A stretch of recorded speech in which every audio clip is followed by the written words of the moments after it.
Hi, I'm John, and I'm a film editor for StoryKeep. One of my favorite projects that I've worked on was editing a series of stories shared by the friends and family of a gentleman who'd been suffering from dementia. We wanted to give this gentleman a way to reconnect with friends and family and the memories he still had of them. As I worked on the edit, I heard heartfelt testimonials from so many people whose lives had been touched by this man that I really came to appreciate what a rich life he'd led. And I was especially moved by the last video in the series from his wife, which was full of detailed memories and was remarkably tender. And I took pleasure in knowing that this video would be deeply meaningful to this gentleman. If this sounds interesting for your family or one you support, please be in touch with us.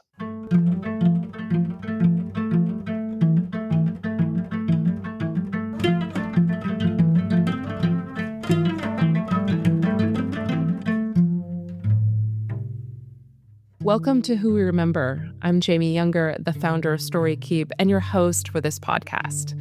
First, let me say how happy, how delighted I am that you're joining us for the show. If it's your first time, if it's your seventh time, welcome.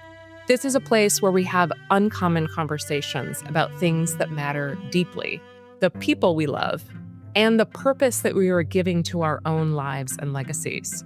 Our mission at StoryKeep is to capitalize on the power of story for profound good in families of wealth. Since 2010, we've partnered with over 100 families worldwide, creating personal films and private podcasts that help a family navigate their shared narrative. Our work is designed to deepen connections. My conversations on this podcast center around two questions. The first is, whose life story from your family would you most want to see documented? And the second for my guest is, what are you as a person and as a professional hoping to create and leave behind? Today, I'm honored to welcome Michael Holden to the podcast. Michael is a speaker, author, and father of three who left a 2-decade career in finance to pursue a life rooted in family, faith, and authenticity. He is the author of The Authenticity Deficit and runs a growing platform dedicated to helping others live with purpose and meaning. Today, Michael is here to talk about his mother, who he describes as the most loving, kind, and brave woman he knows. Born into a large farming family in India, she was sent to a convent boarding school at just 5 years old, where she was raised and educated by nuns until she was 21. In 1969, she immigrated to the U.S. to help fill a national shortage of medical professionals. Eventually, she settled in Illinois, where she has lived for over 45 years. Her story is one of quiet strength and immense grace. As a single woman arriving in a new country in the 1970s, she built a life from scratch, working in medicine and raising a family with fierce love and selflessness. Michael shares moments that reveal just how deeply she has shaped him, from defending and nurturing his restlessness, expressive spirit as a young boy, and stepping in to save his daughter's life during a medical crisis, as well as becoming one of his closest companions in grief after the death of his dad. Today, they talk almost every day. Their bond has carried them through some of life's hardest and holiest moments, Michael says. He also shares a powerful reminder: don't wait. He had some pretty hard conversations with his mother over the years.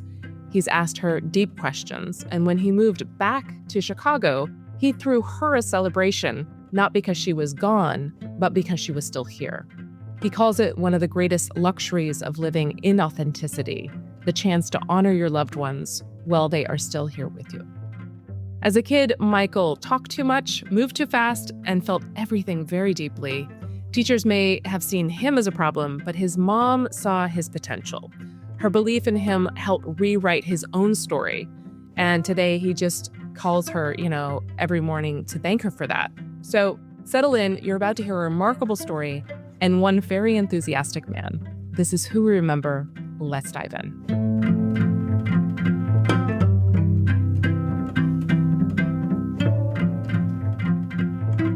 Hi, Michael. Welcome to the show. Thanks for joining me in this conversation. Thank you. I'm so thankful to be here, Jamie. Yeah, I have to say, I do have a very warm place in my heart when a male guest decides to speak about his mom. I don't know if you know Brian Hughes. And there's been several, but Brian Hughes comes to mind. He spoke about his mother, and there's just a really special family dynamic there. So I'm really looking forward to hearing more about her since our first conversation. So here's the thing I want to share that is just remarkable. First of all, your mom is living. She's 82 years old and seems to be in bright spirits, if I'm not mistaken. Yes, yes. And your mom lives in Illinois and she was born in India, one of 8 children, if I'm not mistaken. Yes. Can you tell just a little bit about her upbringing and coming to the United States? Yes. And again, thanks so much for having me on. To be able to come and speak about my mother, who's such an extraordinary portion of my heart. It's a true honor. So thank you. Thank you, Jamie. Well, mom had an interesting upbringing. She was born in the southernmost tip of India, the state of Kerala, and she grew up on a farm, a cattle farm, oddly. In this cattle farm, one thing to understand about India is predominantly a Hindu religion Right. slash Muslim religion country. And my mom was from a Roman Catholic family, which represents 0.00001 of that population, Yeah. Yeah. quite literally. And so the boys stayed back to work the farm with my grandfather.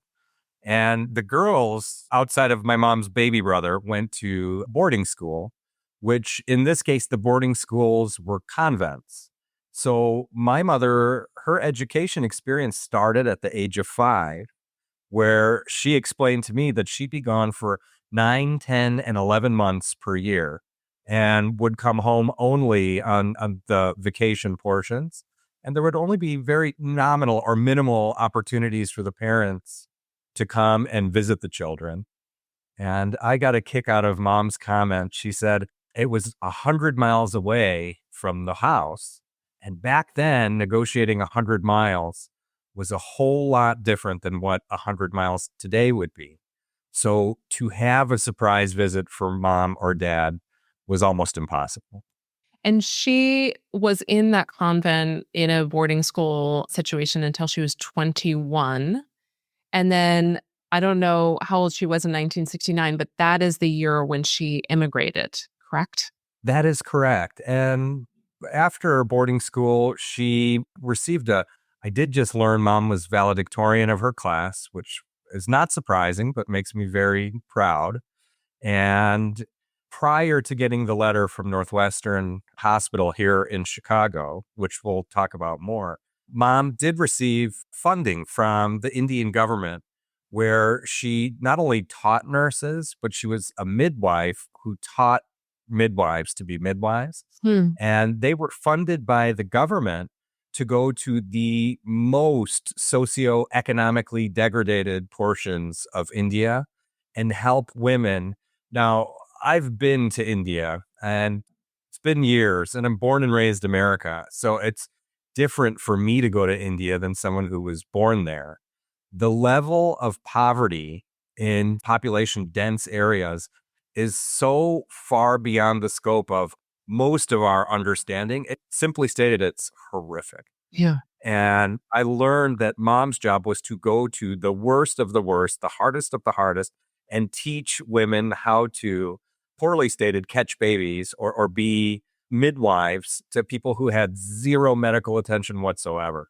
And mom was doing this for years before getting a letter from Northwestern Hospital, where in 1969 it was referred to as the brain drain. And the brain drain was there was a deficit in medical professionals nationally within the United States. So as such, mom received a correspondence saying, if you come to Northwestern here in Chicago, we will give you citizenship and we will move your family. Well, which was just her and dad at that point. And so mom complied.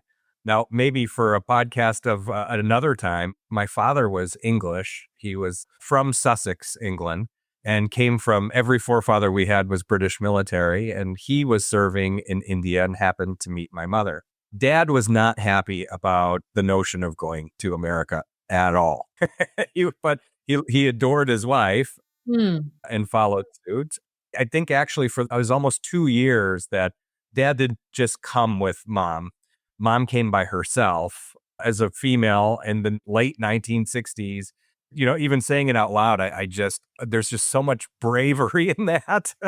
you know, Truly. so she came here. She loves to tell us that she came with $7 or $8 in her hand. And fast forward almost 40 years, she retired as an interim chief nursing officer for a major hospital in Chicago. Wow. So this gives me some better context, I think, for a story that you've shared with me about when you were young, when you were in kindergarten, like 5 years old or so. All of this sort of health training, but also, dealing with all different kinds of people in the world and maybe working with folks in India who people think there's not a lot of potential here, but she's working hand in hand, eye to eye with people, seeing everyone's humanity and their potential. And so she ends up having children, you being one of them. And when you were 5, you were in kindergarten, and I guess you were diagnosed with ADHD, and your teacher sort of thought you should be held back. And your mom had a completely different notion about that. Can you talk about that and how sort of maybe her medical but humanitarian training came into play as a mom?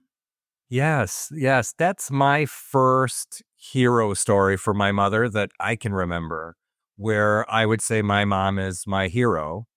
At age 5, I wasn't diagnosed by a medical doctor. My kindergarten teacher called for a meeting with mom and dad. And Miss Cook at the time, I remember from 1985, had said that I had disciplinary issues, that I was over hyper, that I had issues with paying attention to detail. I'll never forget because here I am sitting with my mom and dad. They're coming from after work and she's saying all these things. And Miss Cook looks at me and says, if these were older days, I would put you over my lap and give you a spanking. And she says this in front of my mom and dad.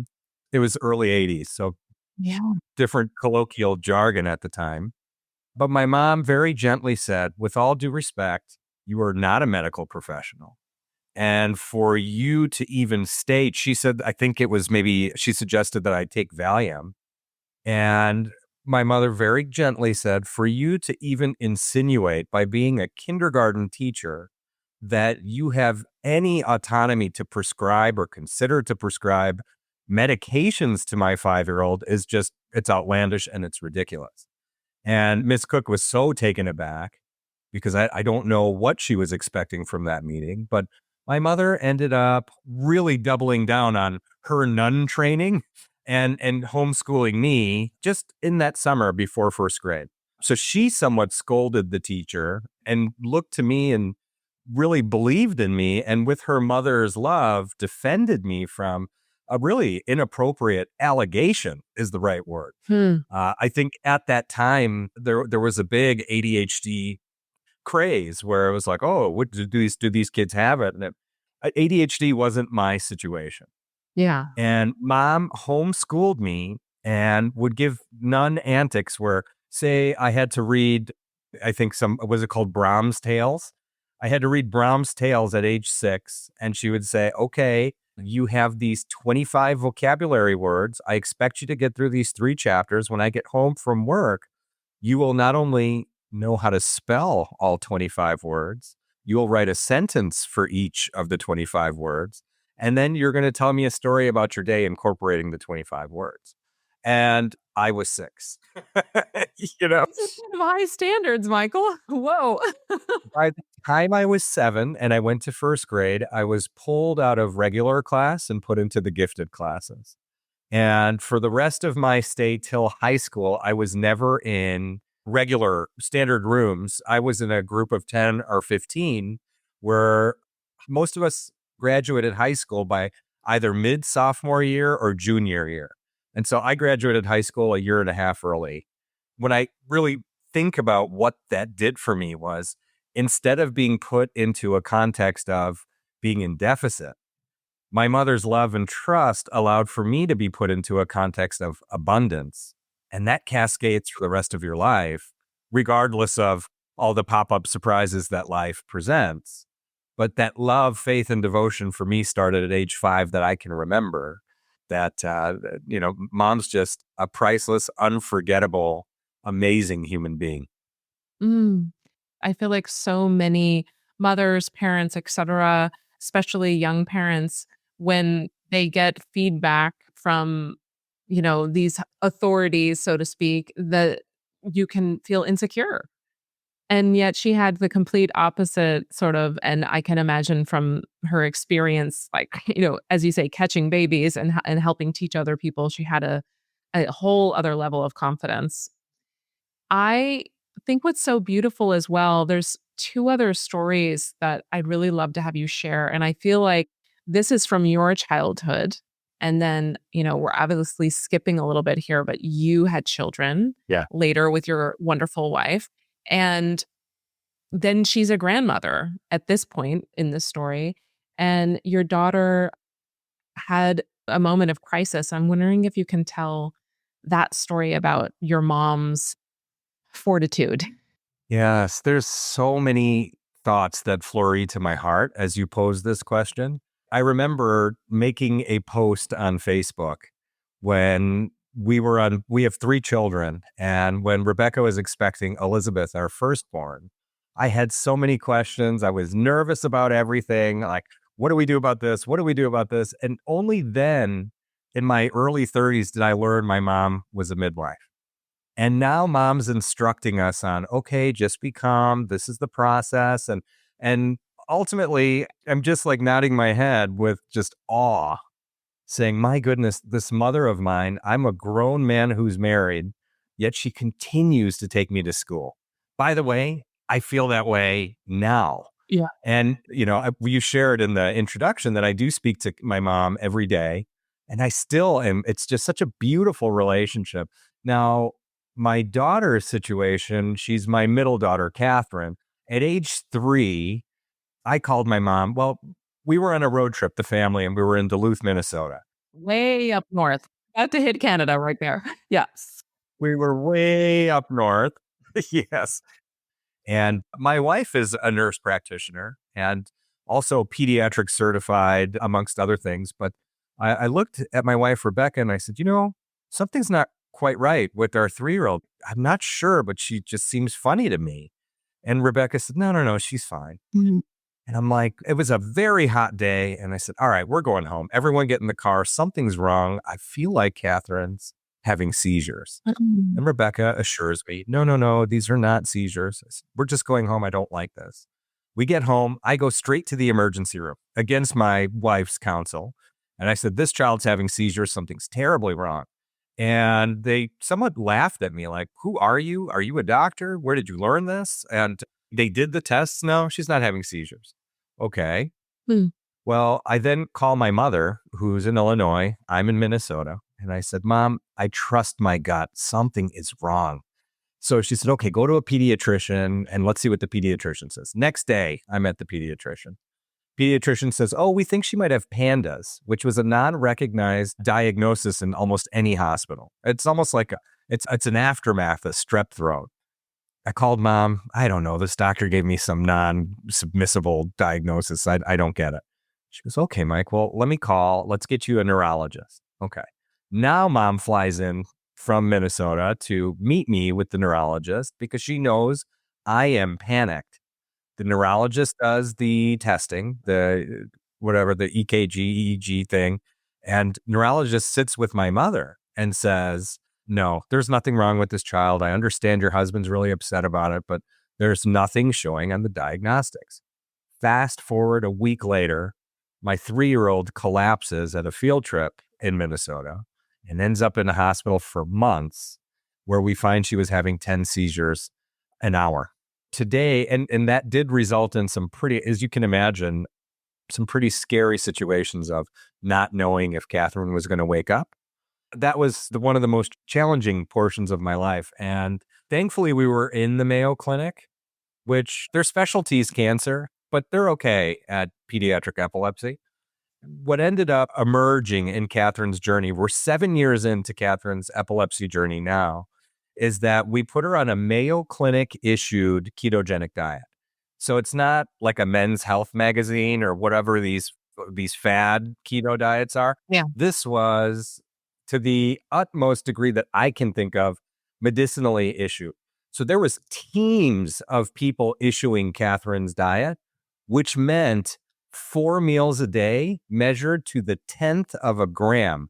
And if they were not measured to a 10th of a gram, it could exacerbate the child's seizures.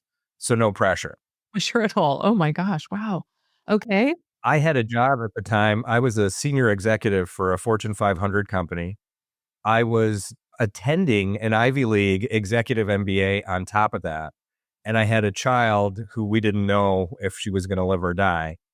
And if you can imagine, this had an impact on my wife and had a really difficult impact on my wife. And the stress of measuring these meals day in and day out, it became impossible. Yeah. And that's where I put the SOS out call to my mother. Mom, we really need help. We still have the other 2 kids. We're still doing all these other things. And mom would come, but then ultimately she'd come to our apartment in Minnesota, but then ultimately said, you know what? Why don't we just have me take Catherine back to Illinois so that I can operate from my house and what I'm comfortable with? So Catherine went back with Grandma Holden, which then what elapsed was my wife ended up leaving Minnesota and following. And then I was without my family for about 9 months before I resigned and came back to Chicago to follow. But in that time, I would tell you that my mother not only gave me life, but she saved my daughter's life. She literally saved my daughter's life by having the wherewithal and the discipline and the love. And I'm going to find some pictures to send you of mom with Catherine, just the two of them during that time. The picture of Catherine before, while in Minnesota, to the Catherine with, I mean, my mother's name is Catherine. I named my second daughter Catherine with full intention. So the C squared, or the two Catherines, it was divine. Even talking about it, I'm getting goosebumps because my mother has been a servant to her faith for her whole life. And she didn't get into medicine because of the thought of where she would have actually ended up. She got in because she felt called by God to serve his people. And she illustrates it so masterfully in my life, in my children's life. Now, I'm not going to give you the full long story, but I'm a cancer survivor. I was living in Rhode Island. I moved to wherever the president would tell me. And in that time, I got my first diagnosis for cancer. Well, guess who flew into Rhode Island was my mom. And my mom did the research around, okay, this Rhode Island offering's not good. We ended up at Dana-Farber Cancer Institute in Boston. And I ended up meeting with the head of the type of cancer I had, all because of mom.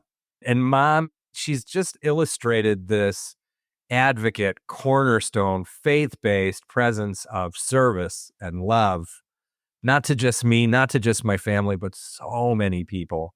And I love that about her.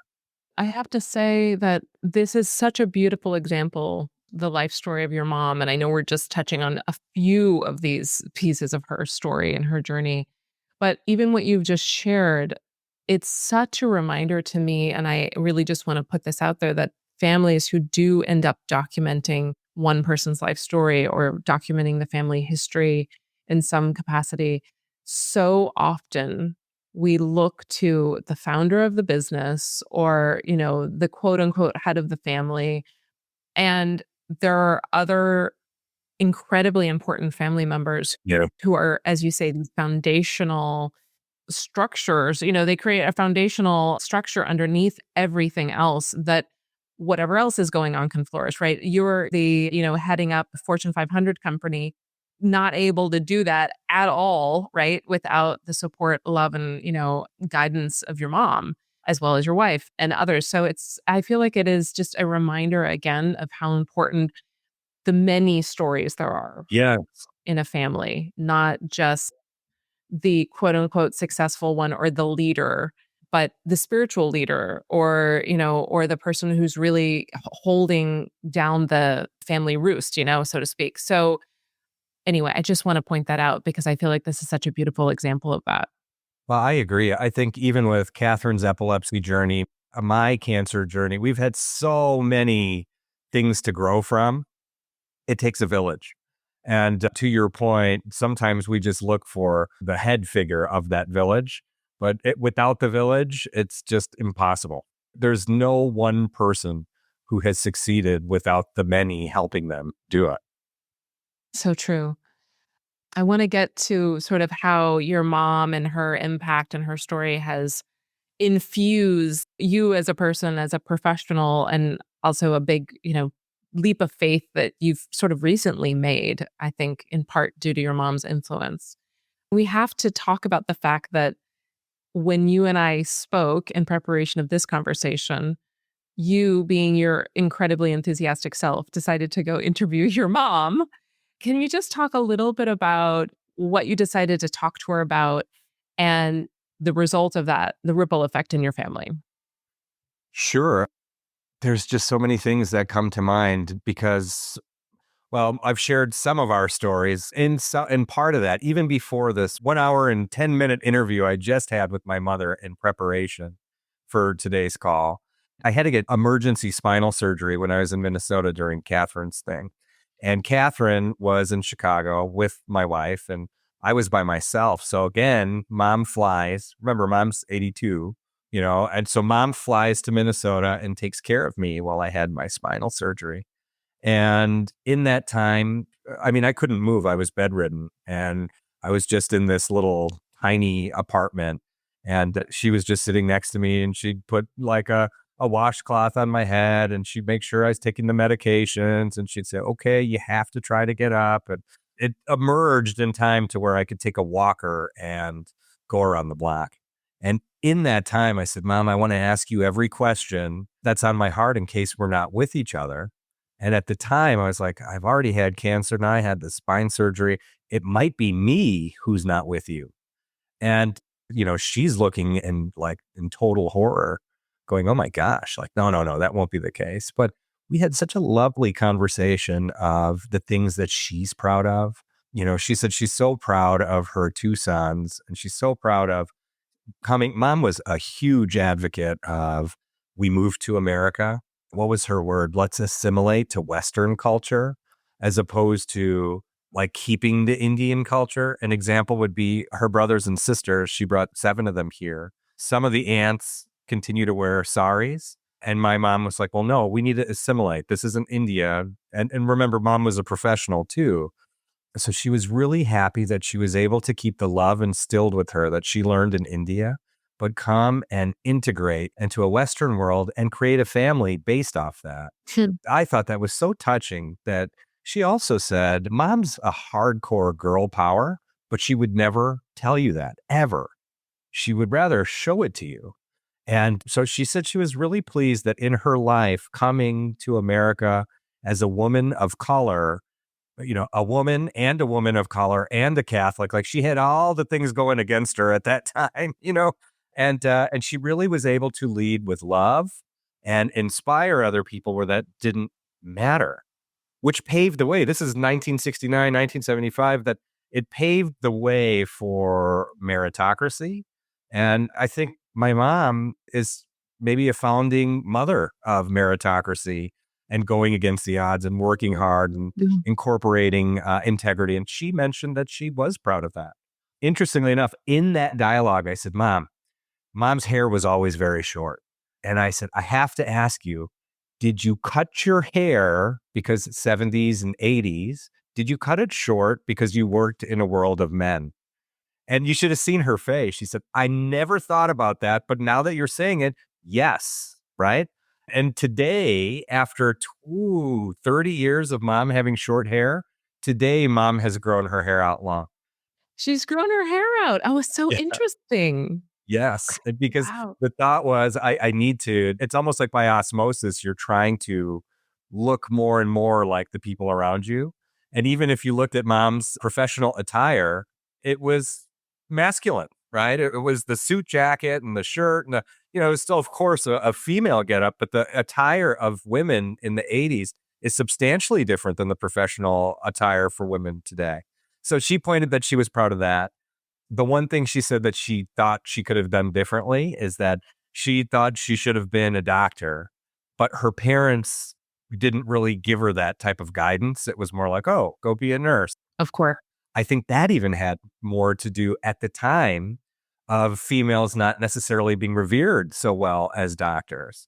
So the plight of mom's life had a lot to do with her gender and really fitting in as a strong-minded, totally capable woman in a time where women weren't given the opportunity or revered to be met with that. So it is really, really fascinating. I feel like what's so interesting in hearing you talk about, thank you so much for sharing all of that, and hearing you talk about your mom and these, pretty bold choices. Like she figured out how to assimilate, how to integrate, but also still, had her own truth. And I'm curious how you see that reflecting in your own life, because I know that you spent over 20 years in finance, Yes. right? So in a world that doesn't necessarily reflect any of the things that we've been discussing here. Yes. And I'm curious if you can just talk about this leap of faith that you've sort of recently made, this shift in your professional life, but also, I guess, in sort of the way you view yourself and your purpose and your meaning. What's happened there? And if you feel like it is due in part to your mom's influence. There's an Abraham Lincoln quote that I'm going to botch, but I think I might be able to just pull it in a second because it's been the modus operandi for my whole life. Here it is. All that I am or hope to be, I owe to my angel mother, Abraham Lincoln.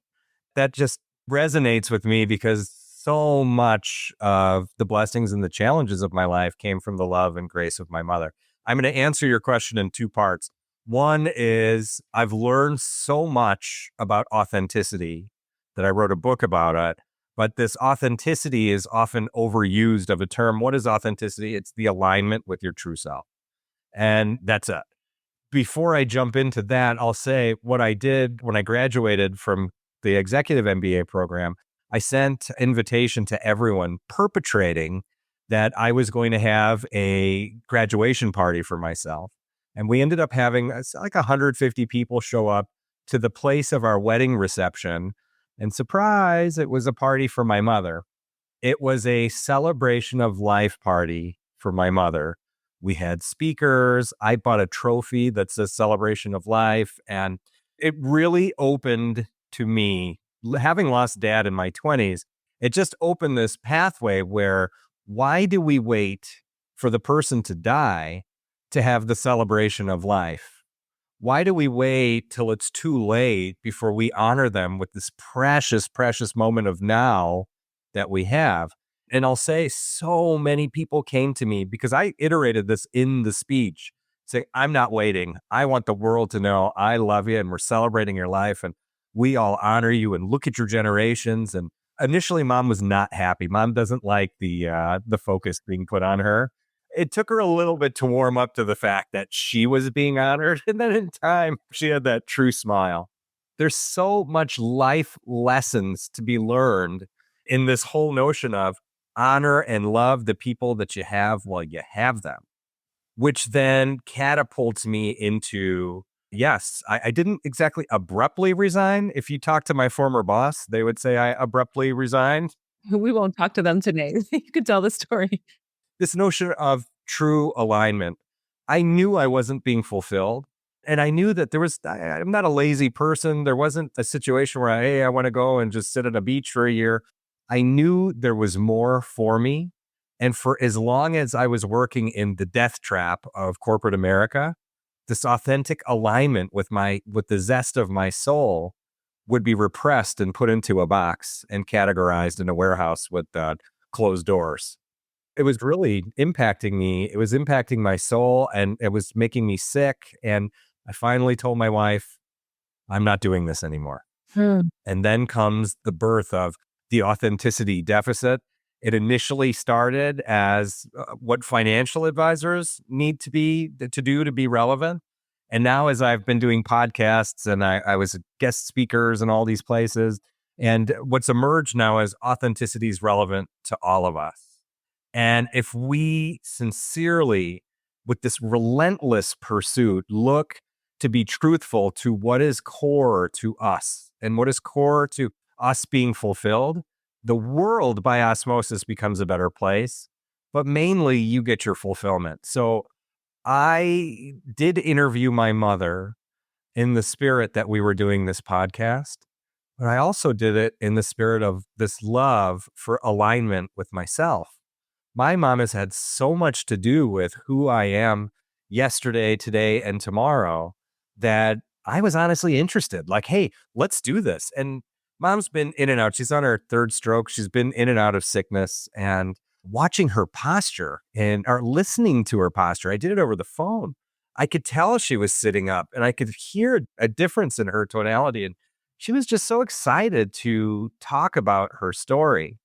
Well, I took that to a different level, Jamie. And I took my 3 children and I put them in our living room. We have a room that's the no tech room. It's our prayer room. You're not allowed to have tech. Family goes in there to pray. And I sat the 3 kids down and I had grandma sit in the room. And I said, children, one of the most important skill sets you have to learn in your life is active listening. And your mom and your dad and my mother and your grandfather, we all have so many degrees that if our house were to ever run out of heat, we could burn all our degrees and get through 2 winters with all that paper. And nowhere in our academic curriculum was this notion or that is the discussion around how important listening is. And what? What are we supposed to do? Yeah. And so they're looking at me, okay, here goes dad again. So I said, let's make it simple. God gave you 2 eyes and he gave you 1 mouth and he gave you 2 ears. So you need to look and listen double than you speak. And God just made it mathematically easy for you. And so I put a notebook in each of the children's hands with the pen. I said, we're going to play a game. And I have little speakers built in the ceiling and I ported the audio recording from my phone to the ceiling. Of the interview you had done with your mom. And we listened to the interview I did with mom. And I would pause every 20 minutes. And at the 20 minutes, okay, bing, here's your chance to earn points. And Isaac, my son, would ask Elizabeth, the eldest, okay, where was Grandma Holden born? And if she didn't get it, well, then Isaac got a point. And then he'd go and cross to Catherine, his sister. Okay, what did Grandma study during this time? And the kids, they never cease to amaze me. These are children. They're 8, 10, and 11. And the children were asking such detailed questions and they were excited because they wanted to get the points. They wanted the bragging rights. And interestingly enough, I said, okay, well, I failed to mention this. I said, whoever gets the most points gets to have a quality, do whatever you want with grandma. All 3 kids stated. One wanted to go to the mall. One wanted to go just for a walk in the forest reserve. And one wanted mom's famous curry chicken dinner. And so it's like now they're all aligned and they're playing for it. But this is where the divine kicks in. The divine kicks in is I'm watching my mother who's lived a life of service. Sincerely, I'm watching her soul be totally satisfied by the curiosity and the love and the awe of her 3 grandbabies as it relates to the story of her life.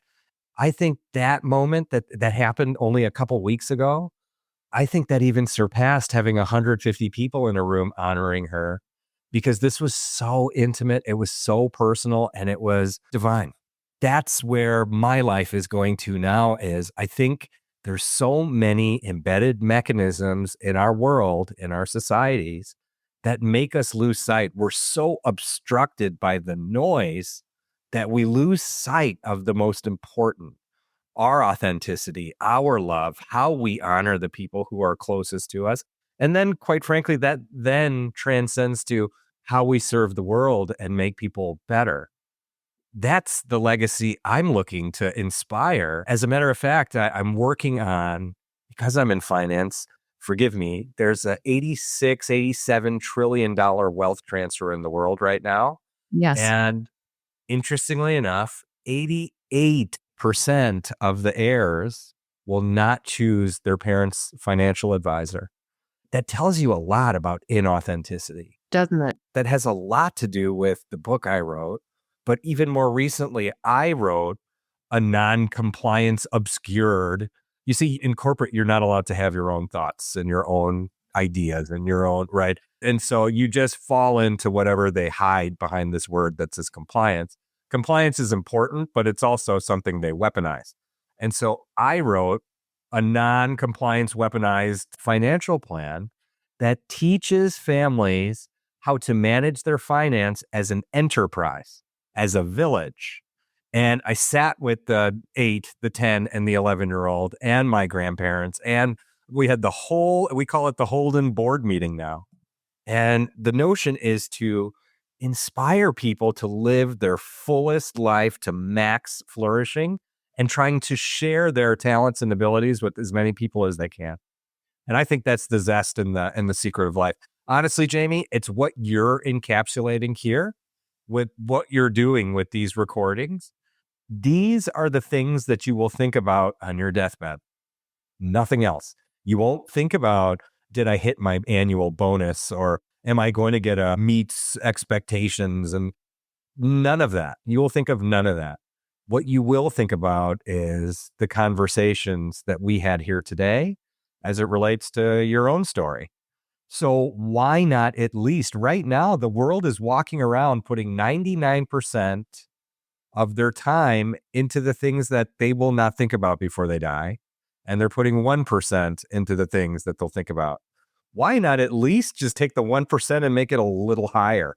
You know, a little. I really want to thank you for so eloquently putting that and reminding, but inspiring people to not only think about how important these themes of life are, but also thank you so much for this really concrete, actionable example of, okay, so we can document, one person's life story, but how can we make this really interactive? How can we make this fun for the grandchildren or great-grandchildren or children of the person who's being honored? Because that's what it kind of ultimately is about. I think you hit the nail on the head in saying that was more important to her than the party. I mean, parties are wonderful and important as well, but the people who really are going to carry on her legacy and take her torch are your children and her other grandchildren. So thank you so much for just giving that inspiration to our listeners.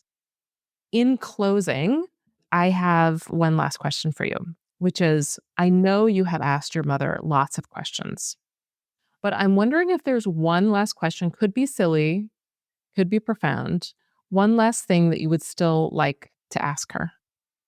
Oh, I really could ask, as she thinks about her legacy, and I've taken the family recently through what legacy is in this new financial plan that I wrote.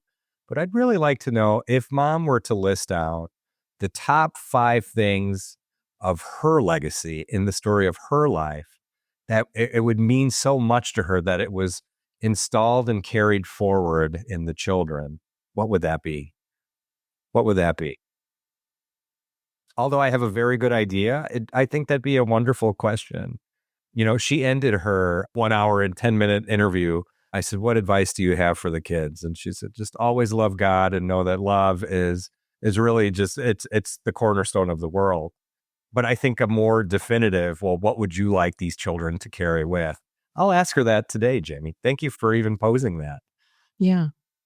I'll just end by saying the one thing I would want to ask her is for her chicken curry recipe. I will get that for you, Jamie. Michael, it's been a total pleasure. Thank you so much for joining me and sharing your mom with me and with the listeners. Yes, thank you so much. It was my pleasure. Thank you, Jamie.